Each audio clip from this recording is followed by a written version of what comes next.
Hello everyone, my name is Shelby McCrory and today I am here with my Kupuna.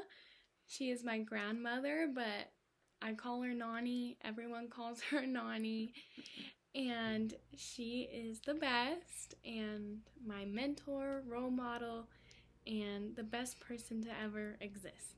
Oh my goodness.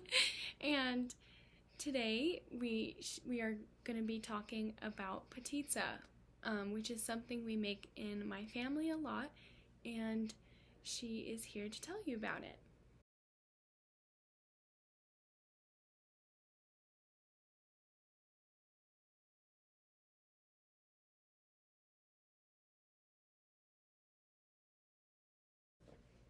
Okay, Potica is a Croatian dish, and I married into the Makita family, and my mother-in-law would make it all the time.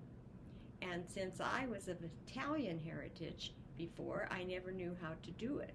So one day I went over when she was making Potica, and I followed her around the kitchen, and I wouldn't let her, she'd just throw stuff in, and I would make her measure this and measure that, and measure the flour, measure the sugar, and all that stuff, so that we could finally get the Potica.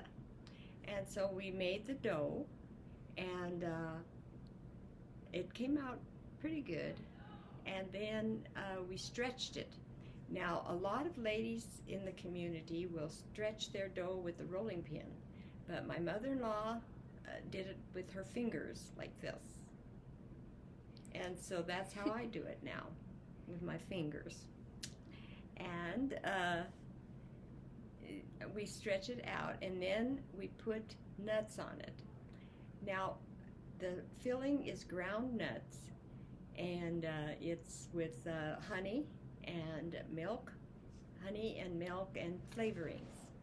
Okay, so you put all this filling on there and you stretch it, and it comes out about as big, about a 4x8 rectangle. And you cut off the edges, and then you put the Potica and you start rolling it. And you roll it and you lift the sheet. You have to do this on a sheet so that it works better. And you lift the sheet, and the roll will roll.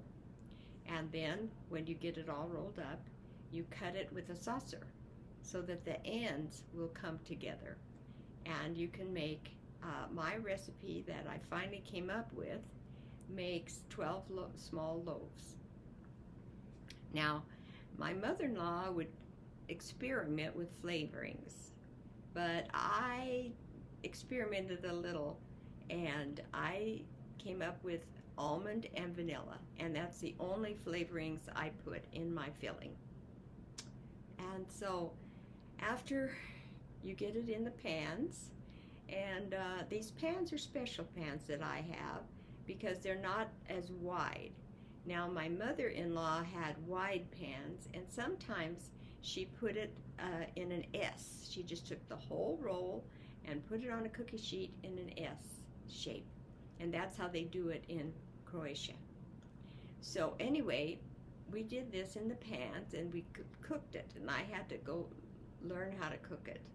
And I took advice from a lot of little old ladies that knew how to make it, as to how to cook it and how long, and so I cook it for about 60 minutes, but the first 40 at 350, and the second 20 at 300.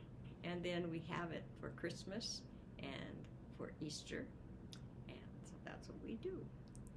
On Easter, thank you, we do, well, on Easter I have to say that we have our special breakfast is Potica, ham, green onions, and boiled eggs. And that's a tradition from Croatia.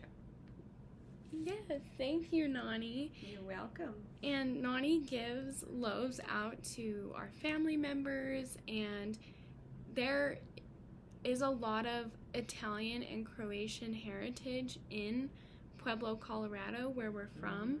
And so she does know, we do know other people who make Potica as well, and I've seen it at some people's birthday parties or weddings, but I think my Nani does it best. Well, it took me almost 2 years to get the recipe that I have today, to get it perfected. That's a long time. Yeah, it did. She has taught me to make Potica, and yeah, we're just passing it down. Yes. Yes. Okay, well, thank you so much, Nani. You're welcome, for dear. helping me with my project and sharing your Potica story. Okay, that's the truth. That's the truth. Okay, thank you.